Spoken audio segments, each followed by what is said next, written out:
Quinta parte del audiolibro La sombra del padre, de Jan Dobrazinski. Ya había pasado la mitad del mes de Kislev, y un viento frío y seco absorbía las últimas huellas de las lluvias otoñales. Miriam no regresaba.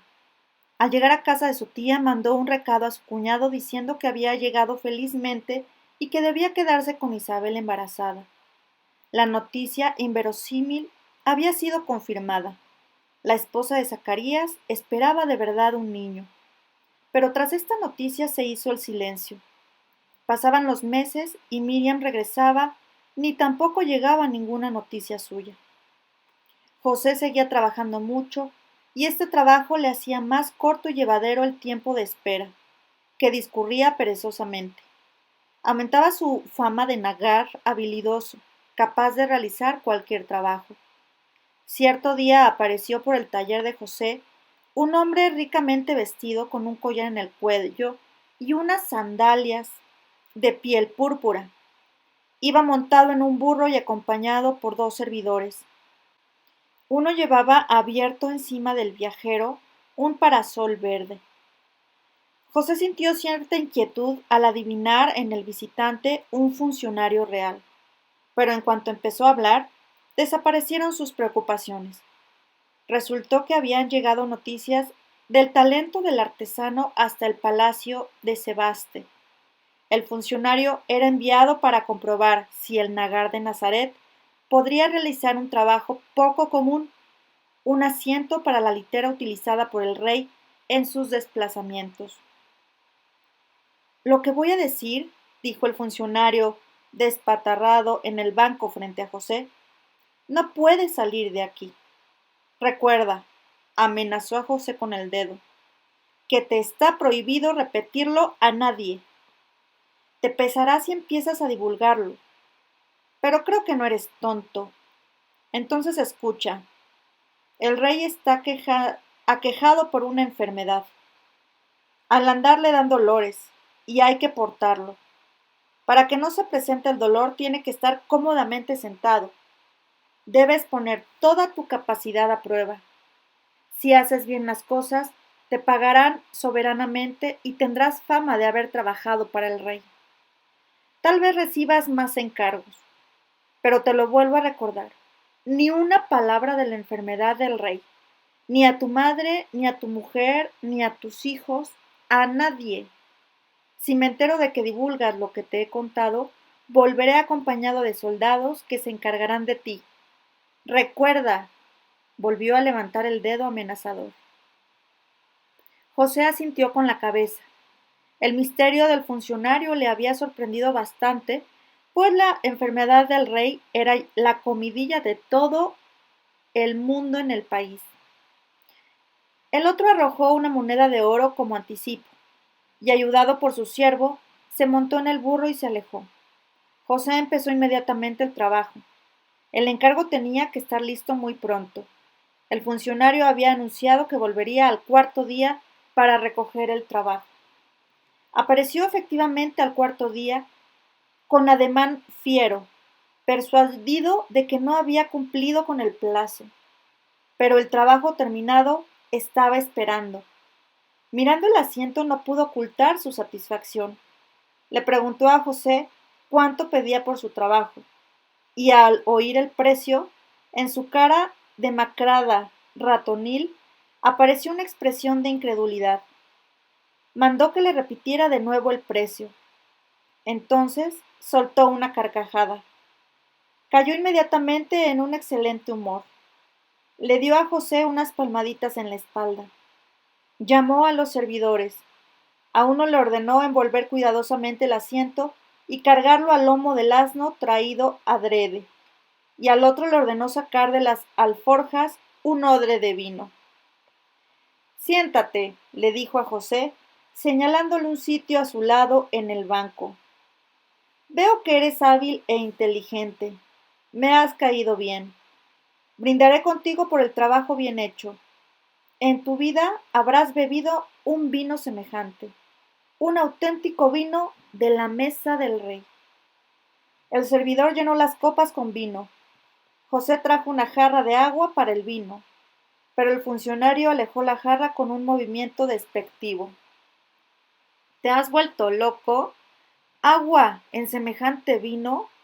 Eres un simple, pero me gustas a pesar de todo. ¿Cómo te llamas? José, hijo de Jacob. Me acordaré de ti, José. Se dice que en Nazaret no hay más que ladrones y tramposos, pero tú veo que eres un hombre honrado. Te haré un favor hablando de ti en la corte del rey. No te faltarán encargos. No te olvides a quién se lo debes. Me llamo Costóvar y soy uno de los servidores del gran Boarges, que vela por la seguridad del rey. José no le hacía ninguna pregunta a su huésped, pero Costóvar, cuyo buen humor se había incrementado por el influjo del vino, se soltó y empezó a hablar de lo que ocurría en la corte del rey. Lo peor que tenemos, amigo mío, son los cacareos de las mujeres, decía. Un pulular de mujeres, todas hablando, riñendo a la vez. Salomé y sus hijas están de uñas con Roxana, su madre y su hermana. Y con ellas, todas las cortesanas están dispuestas a sacarse los ojos. Han enemistado al rey con su hermano, y como es muy impulsivo, se enfada muy fácilmente. Tal vez sea ese el motivo de sus constantes ataques de dolor. Recuerda, no lo comentes con nadie. A veces el dolor es tan intenso que chilla como un loco. Ya no se fija tanto en las mujeres. Creo que le apetecería todavía la mujer de su hermano, pero ella se resiste. Una mujer astuta tiene planes. No lo cuentes, pero se reúne con los jefes de los fariseos y habla con ellos. Ellos le prometen muchas cosas. Se cuenta que saben hacer milagros. Mi señor le pidió a Roxana que le consiga de ellos la capacidad de tener relaciones con las mujeres. Desea tener un hijo. No sé si serán capaces de realizar semejante milagro estos fariseos vuestros. ¿Qué te parece a ti? Lo dudo. Sin embargo, lo prometen. Tú no sabes nada, eres un patán, aunque sabes hacer las cosas hermosas. Que no se te ocurra repetirlo. Recuerda, el rey dejó de desear a las mujeres. Prefiere a los chicos. ¡Qué horror! Costávar lanzó una carcajada. ¿Ves qué simple eres? Es- Estas son las costumbres reales. El rey tiene a uno en particular, un chico guapo y nada tonto. Me llevo bien con él. Le hago diferentes regalos. Acabo de comprarle unos brazaletes. Esto cuesta, pero merece la pena. De todas formas, cuando das algo con una mano, a veces cae algo en la otra. Narraba estos hechos cada vez más horrendos. José trataba de no escuchar sus palabras. La gente contaba muchas cosas y disfrutaba hablando de las costumbres repulsivas que imperaban en la corte. Se indignaban, aunque también se deleitaban con estas historias. José no las soportaba. El escucharlas ensuciaba su imaginación. Las cosas oídas, aun en contra de voluntad, quedaban en la memoria. Despertaba en los momentos de debilidad. Por otra parte, estos momentos se daban y sabía que seguirían dándose. Por eso los evitaba. Al aceptar la petición de Miriam, no se hacía ilusiones. Incluso el amor más grande no sustituía la necesidad vigilante. El sacrificio que había hecho no era de una sola vez. Había que repetirlo constantemente. Costóvar no dejaba de chismorrear. Sorbía su vino sin parar y estaba ya muy bebido. Todo esto te lo callas, ¿entiendes? Repetía constantemente. Te lo digo porque me encariñé contigo, pero es solo para ti. Si llegas a repetirlo, se acabó. Tendría que decirlo a mi señor y él... ¿Entiendes? Tú eres un amjarés, pero no me has caído simpático. Me has caído muy simpático. Haces cosas bonitas. No metas la nariz en asuntos de la gente de alto copete. Te lo advierto. Al final se armó un lío. Los servidores lo sentaron sobre el asno y sujetándole con cuidado por los dos lados, se alejaron cuesta abajo. Pasaron varios sábados más. Un día, estando precisamente ocupado en un trabajo que requería mucha diligencia, oyó a sus espaldas una voz conocida. Sorprendido dejó la raedera con la que alisaba la madera y se volvió. Delante de él estaba Seba, su hermano menor. Llevaba la cara con la barba descuidada, el pelo sin cortar y sucio, caído sobre la frente. Iba enfundado en un saco viejo y roto.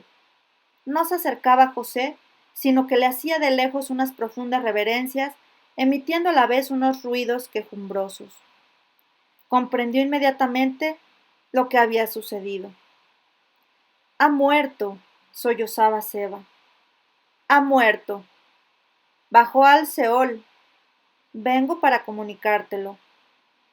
La costumbre mandaba tirarse al suelo, rasgarse las vestiduras, cubrirse la cabeza con ceniza.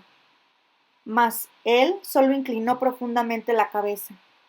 Amaba mucho a su padre, pero al despedirse para marchar a Belén, ya estaba convencido de que no volvería a verlo. Antaño, Jacob era muy vigoroso y enérgico. En aquel entonces todo funcionaba en el pueblo natal conforme a su voluntad. No era déspota, pero era un hombre fuerte y todos buscaban en él consejo y ayuda. Luego cambiaron las cosas. Llegó la debilidad. Los hermanos menores no guardaban el mismo recuerdo de su padre que José. La vida familiar empezó a discurrir lejos del lecho del patriarca enfermo. Al tener que permanecer solo, días enteros en la cama, Jacob se volvió irritable y a menudo irascible. Muchas cosas le impacientaban.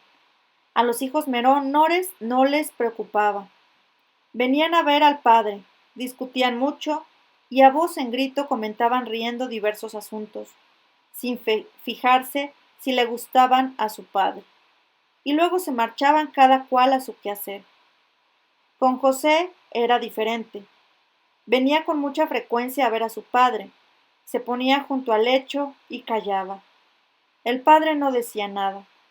Se instauró entre ellos un obstinado y fatigoso silencio. José estaba convencido de que su padre estaba resentido con él por dar largas a la boda. Pero de este asunto ya lo había dicho todo. En cuanto empezaba a hablar de otras cosas, cortaba, viendo la mirada triste de Jacob. No sabía cómo sus hermanos entretener a su padre con contilleos. Estos largos silencios hicieron que creciera en José una especie de complejo de culpabilidad frente a su padre. Después de hablar con Zacarías, le contó lo que había dicho el viejo sacerdote. No mencionó el proyecto de Isabel. No quería comprometerse antes de tiempo. Se despidieron en silencio, pero antes, en un abrazo, las manos secas del anciano se anudaron al cuello de José. Mientras estaba apoyado un momento sobre el pecho de Jacob, el padre susurraba: Que el Altísimo te guíe y te proteja, que te devuelva sano y salvo a la tierra de tus padres. Que no oyó las demás bendiciones. Se alejó con el sentimiento de no llegaría nunca a volver a verle ni a pagarle a su padre por todo lo recibido. Aquí en Nazaret lo recordaba mucho. Desde la distancia lo veía con más claridad.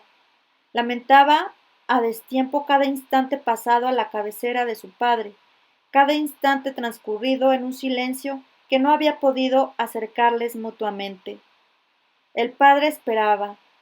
José solía rezar pidiendo al Altísimo que le perdonase su torpeza y a cambio le concediera a Jacob su gracia. Quizá pensaba, no somos capaces de entender al Altísimo porque no sabemos comprender a nuestros padres. Abrazó a su hermano y así quedaron un rato fundidos en un abrazo cariñoso. Seba lloraba. Siempre lloraba y reía con mucha facilidad. Ya tenía mujer e hijos. Trabajaba la tierra. Le gustaban las diversiones y las charlas con sus amigos. Gozaba de la simpatía de todos. Hizo entrar a Seba en casa y le atendió con cariño.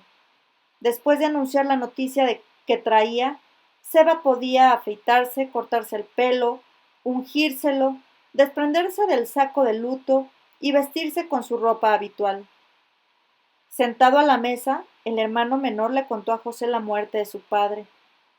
Jacob murió tranquilo tras haberse resfriado con los primeros fríos.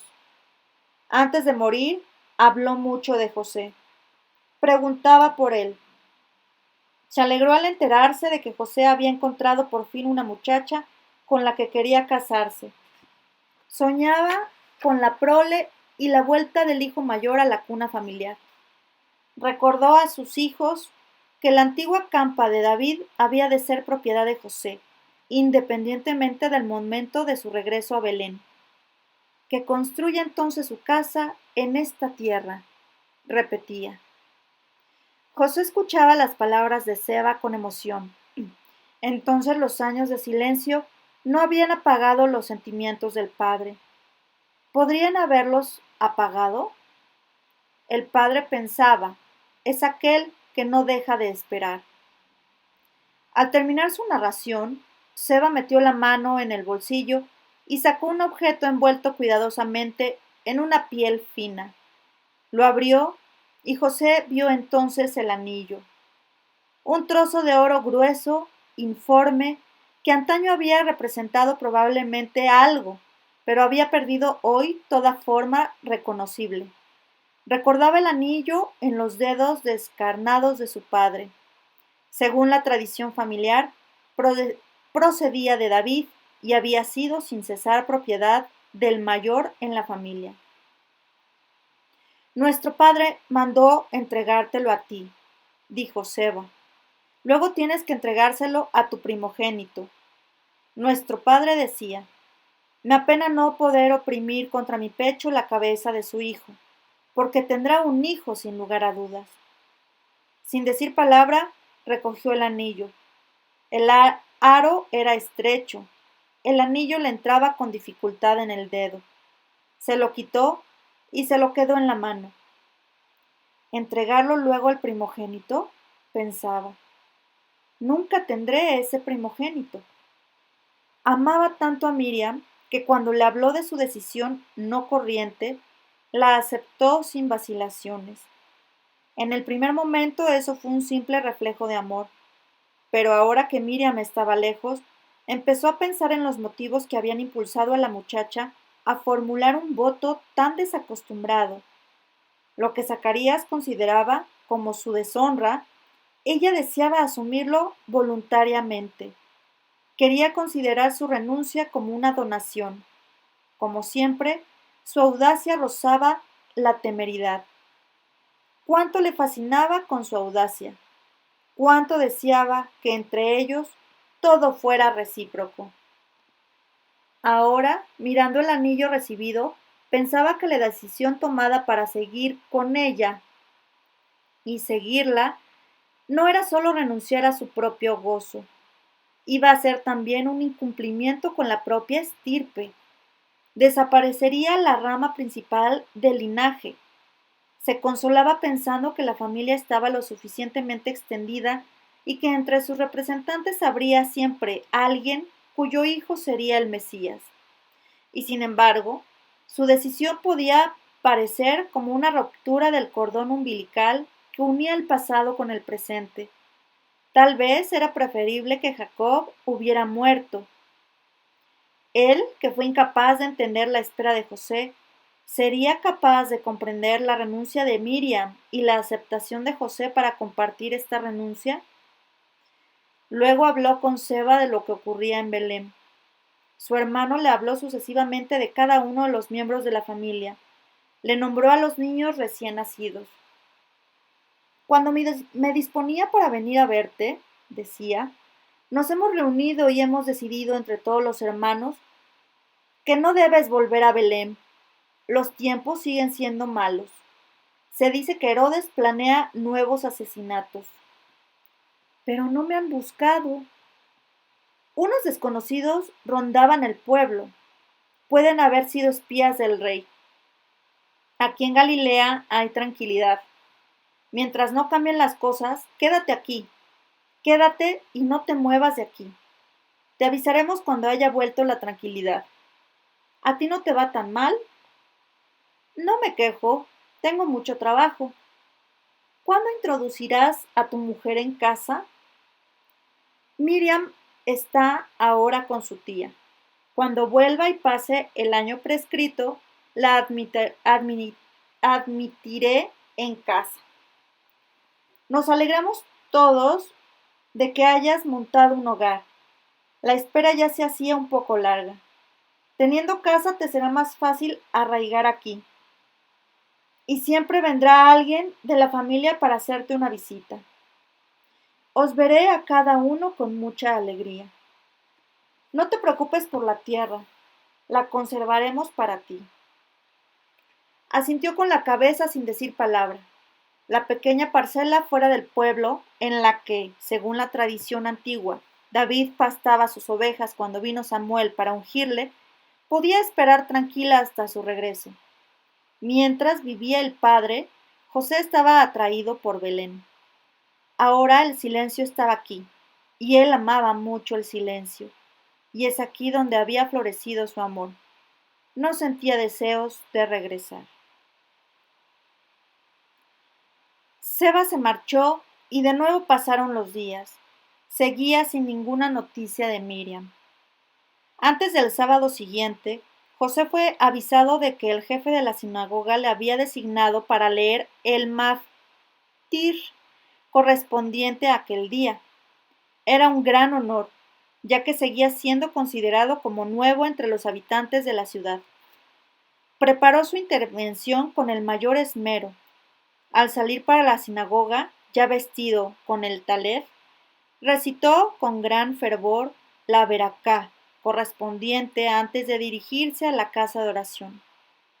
Qué hermosas son tus tiendas, Jacob, qué encantadores los lugares de tu residencia, Israel.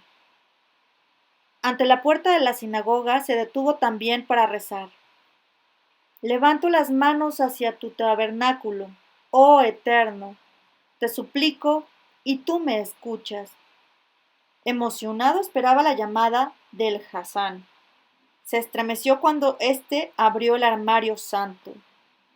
Aarón Kodesh, extrayendo un rollo de las escrituras proféticas y lo sacó de la funda bordada. Oyó pronunciar su nombre. Se levantó, subió al Tebutá. El Hasán le entregó el rollo. Todos los presentes se levantaron. Antes de empezar a leer, miró por encima del pergamino enrollado las caras de la gente. Los hombres estaban en primer término, más cerca los comerciantes ricos, más lejos los labradores humildes. Ya los conocía a casi todos. En el fondo de la sala se veía una galería ocupada por las mujeres. De pronto se sobresaltó.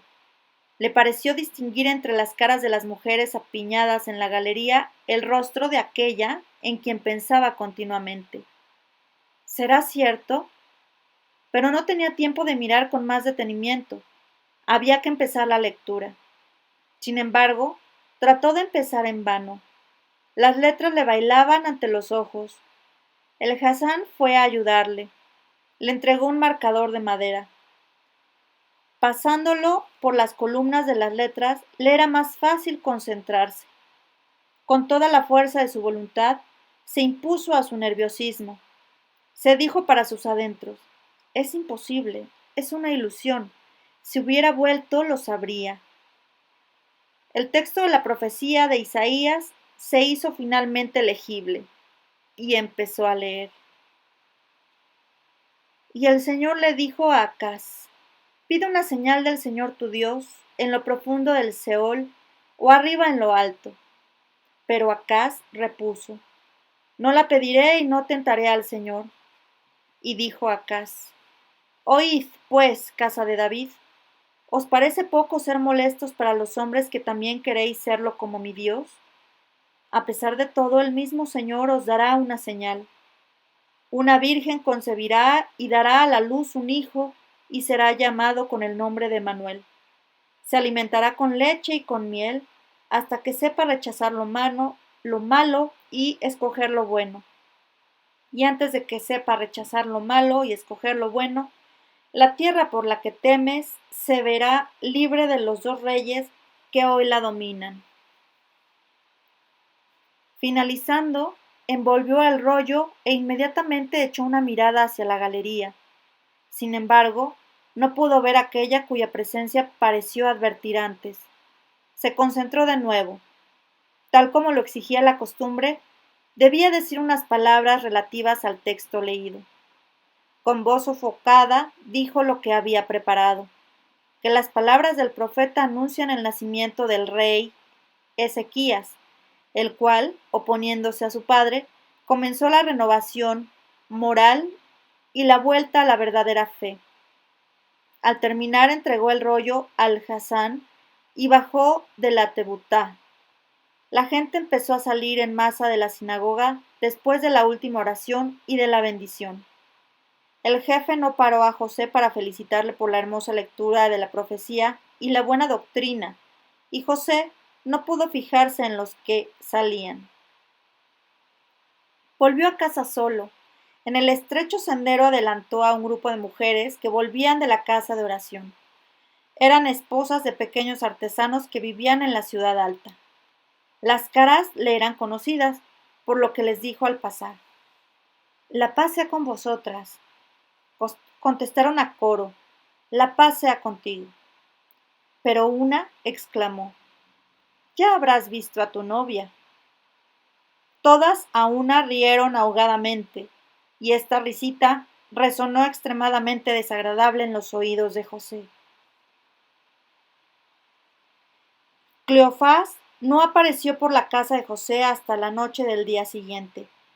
En cuanto lo vio, José supo enseguida que su futuro cuñado se presentaba con algún asunto desagradable y que le costaría bastante expresarlo. El hombre corpulento venía ofuscado, enfadado y azorado al propio tiempo. Se quedaba mirando fijamente al suelo y frotándose apurado sus grandes manos. Al proponerle José que cenaran juntos, rehusó con la cabeza. Podía verse que no estaba ni para comer, ni para beber, ni para hacer nada mientras no se desprendiera del peso que le oprimía el corazón. José trataba de mantener la calma, pero el corazón le latía inquieto. Él mismo se sentía desde la víspera como oso enjaulado. Las palabras lanzadas en el sendero confirmaron lo que vieron sus ojos. Miriam había vuelto. ¿Pero por qué nadie se lo había dicho? Cleofás acababa de llegar ahora, resoplando, mesándose la barba molesto. José estaba convencido de que el asunto que le traía estaba relacionado con Miriam y era algo también desagradable como las risitas oídas el día anterior. Ya se había olvidado del dolor causado por la marcha repentina de Miriam. El tiempo había contribuido a ello. El amor y la añoranza se impusieron al resentimiento. Al final, se explicó aquel modo de proceder de ella. Supuso que querría acompañarla y le había parecido que no podía aceptarlo. La llamada de Isabel era probablemente urgente. Tenía que darse prisa. Luego estaría ocupada con la tía, sin posibilidades de ir a Jerusalén para buscar una caravana que llevara la noticia. Aquel hombre dijo que Isabel se ocultaba con su embarazo. Este ocultamiento le había causado también problemas a Miriam. Volverá, pensaba, y todo se aclaraba. Los pensamientos perturbadores se esfumaban como el humo. Si pudiera verla pronto, si pudiera introducirla cuanto antes en casa. La espera no le habría parecido tan penosa durante el verano, pero ahora se le hacía insoportable. No estaba en condiciones de esperar por más tiempo. Cleofás se enroscaba la barba con el dedo y se daba tirones con impaciencia. Seguía resoplando. Por fin dijo: «Quizá ya lo sabes. Isabel dio a luz a un niño». ¿De dónde iba a saberlo? En esta pregunta había un reproche. Pero Cleofás continuó como si no lo hubiera notado. Pues ha ocurrido lo que nadie podía imaginar. Tiene un niño. Al pequeño le han llamado Juan. Es extraño. No hay ningún Juan en su familia. Consiguió soltar estas palabras y volvió a callar. Este no era ciertamente el asunto con el que vino. Miriam ha vuelto, dijo finalmente en un soplo. Volvió a callar. José guardaba con silencio cada vez más inquieto. Rezaba para sus adentros. Tenía el presentimiento de que dentro de un instante iba a caerle encima algo enormemente doloroso. Estuvo mal el hecho que no fueras con ella entonces, dijo Cleofás. ¿Cómo podía haber ido si se marchó sin avisarme siquiera? Además, sabes que Cleofás no escuchaba sus palabras. Seguía con lo suyo. No está bien que lo introdujeras en tu casa. Mordiéndose los labios, que empezaron a temblarle, José dijo: Si fuiste tú mismo quien dijo que tenía que transcurrir el tiempo prescrito, hemos acordado que la entrada en la casa se haría ahora. Es cierto, reconoció Cleofás, es cierto. Pero no suponía, no sé, tartamudeaba. De repente lo soltó. Está embarazada. Miriam, gritó José aturdido. Era lo que más le había costado decir a Cleofás. Ahora se expresaba con soltura, con violencia, con una rabia que parecía crecer con las palabras. Te has portado mal. Es como una niña.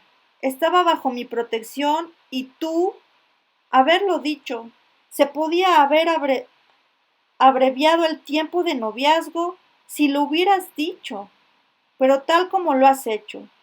¡Qué papelón! No lo esperaba de ti. Pensaba que me podía fiar de ti. ¿Qué dirán los demás? Y está bajo nuestro techo. Te he tratado como un hermano. Me has fallado. Pero yo, empezó y se paró enseguida.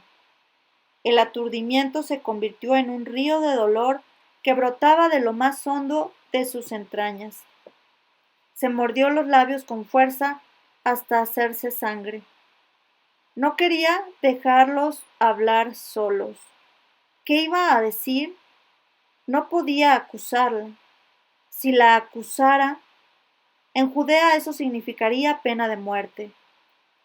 Aquí en Nazaret no se lapidaban a las esposas infieles, pero el desprecio que caería sobre la muchacha tendría el mismo efecto letal que una lluvia de piedras. Instintivamente apretó la mano sobre el corazón que le latía con violencia. Bajó la cabeza con gesto de culpabilidad. Me has fallado, continuó Cleofás. Mientras José se encerraba en su silencio, él alzaba su voz airada. Nos has hecho mucho daño. Estamos avergonzados. ¿Cómo podemos mirar a la gente? ¿Qué dirán si todo el mundo puede ver cómo está ella? A ella también le hiciste daño. Pensaba que eras un hombre digno. Tenía confianza en ti. No os he prohibido veros juntos. Pensaba, eres piadoso, conoces los preceptos. Decías cosas que me parecían demasiado atrevidas, pero pensaba que si te habían recomendado Zacarías e Isabel, podía tener confianza en ti. No se me ocurrió pensar siquiera que pudieras obrar así. Se levantó de un brinco. De pie delante de José, sacudía sus enormes manos, le escupía las palabras directamente a la cara. Si lo hubieras dicho, pero tú preferiste ocultarlo. Las mujeres se dieron cuenta las primeras. Empezaron a burlarse. Mi mujer no sabe para dónde mirar.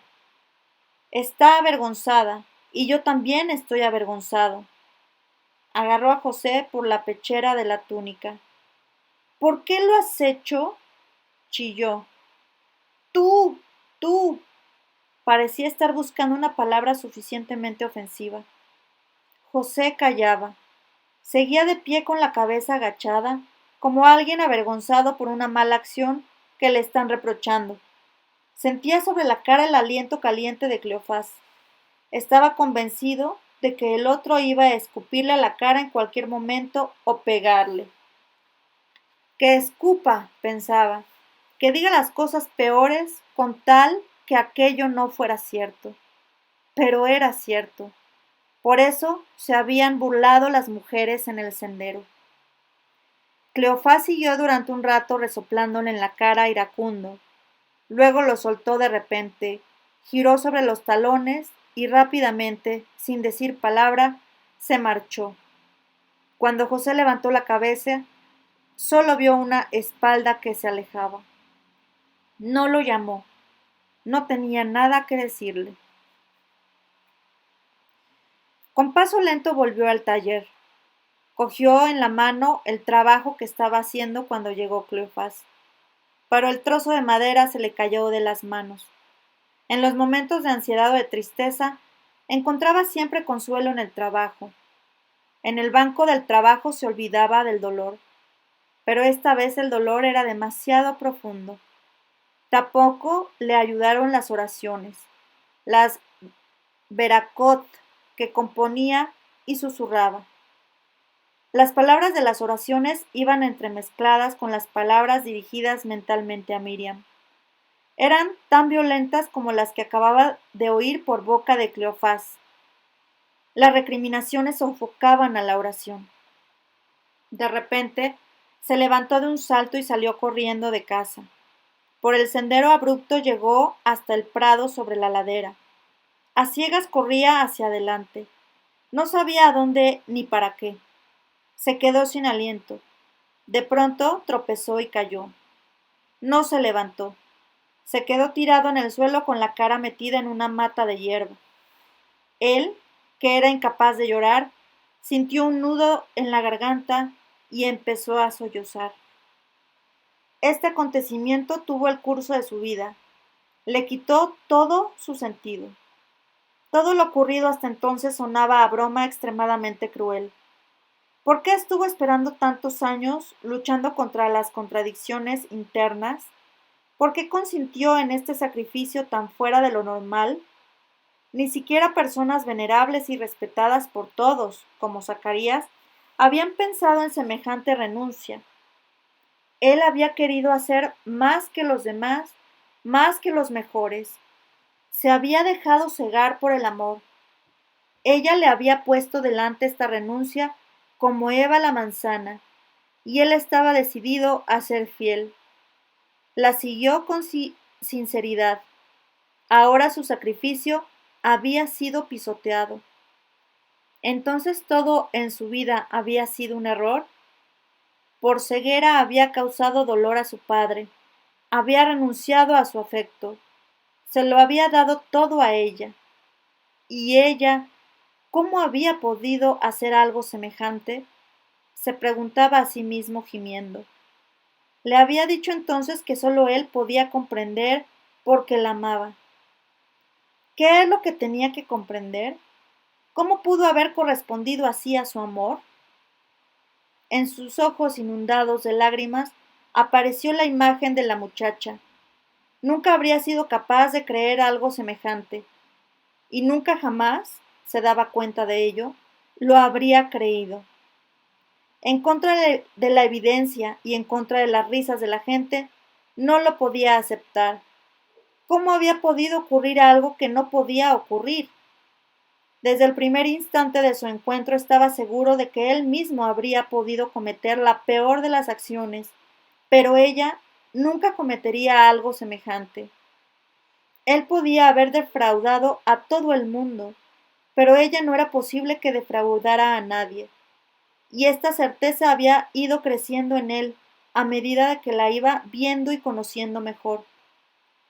Este convencimiento era el que le había impulsado a mirar a la muchacha como a alguien superior, digno no solo del amor más sublime, sino también de veneración. La amaba y la admiraba por ser tan inaccesible a toda mancha, cuando en él había tantas debilidades contra las que debía luchar continuamente. ¿Y precisamente ella? No, imposible. Y sin embargo no se trataba de ningún rumor que podría resultar falso.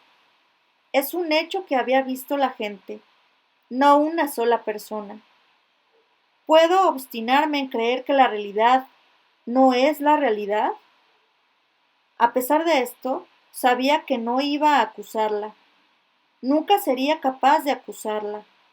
No podría obrar así, salvarse a sí mismo a costa de ella. Que todos crean que él era el culpable, que había abusado de la confianza de los tutores de la muchacha, que se había aprovechado de su amor. Aquí en Nazaret había alcanzado fama de buen artesano. Aún más, la gente venía a pedirle consejo. Le habían considerado, a pesar de su juventud, prudente y justo. Venían los vecinos enemistados para que los reconciliara. Venían los hijos de un padre muerto para que él los ayudara a repartir la herencia. Le invitaban a leer en la sinagoga. Ahora todo cambiaría. La gente sabría que tenía debilidades y que cometía pecados. Podría ser consejero de los demás después de haber abusado de la credulidad de una muchacha y expuesto a sus tutores a semejante vergüenza. Pero si no quería acusarla, solo le quedaba un camino. Tenía que huir de Nazaret. Iría a Antioquía o a cualquier otro sitio. Cuanto más lejos, mejor, para que no se supiera nada de él. Desaparecería de la vista de la gente. Entonces todos le echarían a él la culpa. Cuando alguien huye, no hay excusa que valga.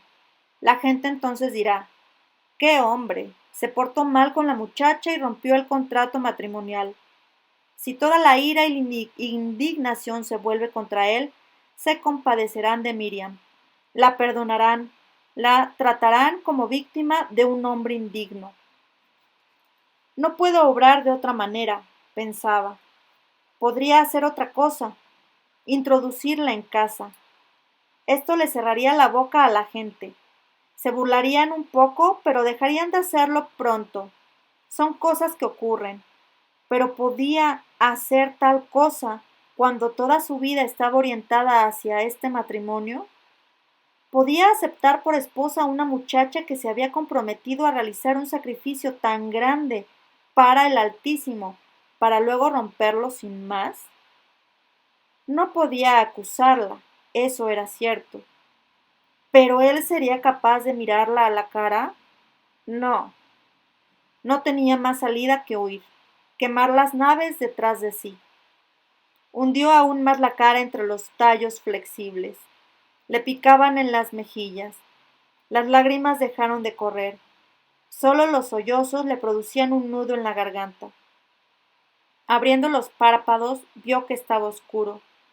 Las cortinas oscuras del anochecer se habían corrido por el azul del cielo. Ni siquiera había notado la llegada de la noche. De los montes más allá del lago empezó a soplar un aire fresco. Sin embargo, no se movió de su sitio. Fue presa de una especie de adormilamiento. Los párpados se le cayeron, el nudo en la garganta cedió. El pecho seguía sacudido de vez en cuando por un sollozo, pero fue cediendo.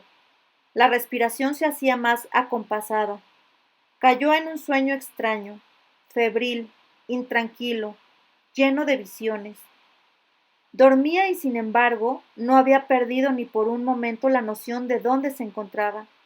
Seguía recordando que estaba echado en el mismo prado al que Miriam solía llevar su rebaño a pastar. Por momentos le parecía ver en sueños su silueta menuda siguiendo a las ovejas, acompasando sus pasos al paso de los animales. Y luego tenía repentinamente la sensación de encontrarse en la sinagoga, de pie en la tebutá, buscando en vano con la regla el versículo adecuado en el rollo. Encontró al fin las palabras que buscaba. Volvió a leerlas en sueños. Mientras las leía en la sinagoga sabía lo que significaban. Conocía la doctrina de los escribas. Basándose en ella sabía explicar el pensamiento de los profetas. Pero ahora, en sueños, las palabras resonaron de manera totalmente distinta, aunque se trataban del mismo versículo. Él os dará una señal. Una virgen concebirá y dará a luz un hijo. Conocía la historia de su estirpe. Más de una vez había oído la explicación de la profecía, pero ahora, en sueños, le llamó la atención la palabra alma, muchacha, casi una niña, la que todavía no se ha hecho mujer. La palabra encinta sonaba como una contradicción. Los escribas enseñaban que el profeta hablaba de Abía, esposa de Acaz. Acaz era un rey malo e impío, uno de los peores reyes de la estirpe de David. Ofrecía sacrificios a dioses extranjeros. A cambio de una promesa de ayuda, se vendió al rey de Asiria. Le entregó el oro del templo y reconoció a sus dioses. Rechazó al Altísimo. Fue responsable de la destrucción y de la desaparición del reino de Israel.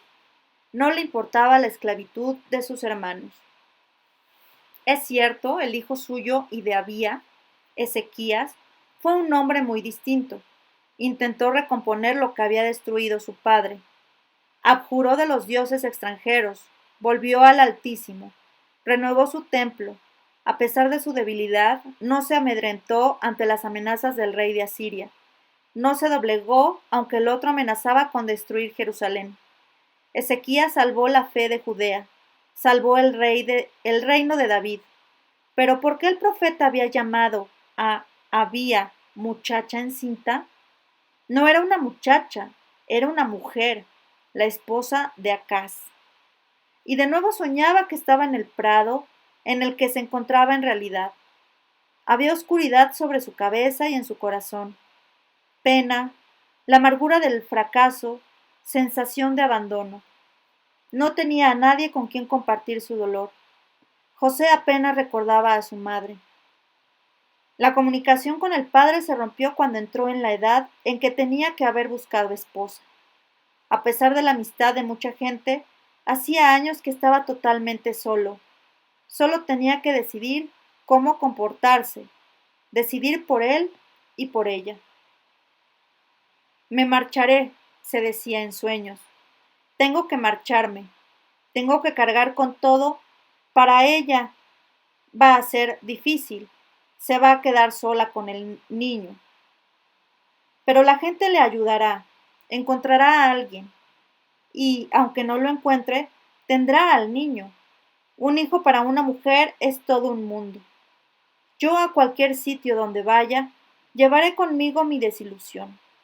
Ya no volveré a esperar nada. Nunca tendré esposa. Nunca tendré un hijo. La vida será solo un recuerdo. Así tiene que ser. He de salvarla. ¿Quién era Abía? El pensamiento soñoliento volvió de nuevo al recuerdo de la madre de Ezequías. Los libros antiguos no la mencionaban. ¿A quién habría llevado a su lecho su depravado antecesor? Tal vez la hija de algún soberano extranjero. ¿Y precisamente su embarazo iba a ser la señal? Al fin y al cabo no hay nada extraordinario en que una esposa dé un hijo a su marido. ¿Qué iba a darle un padre impío un hijo piadoso? ¿Pero por qué Alma? De repente la explicación le golpeó como un rayo, con tal violencia que se despertó.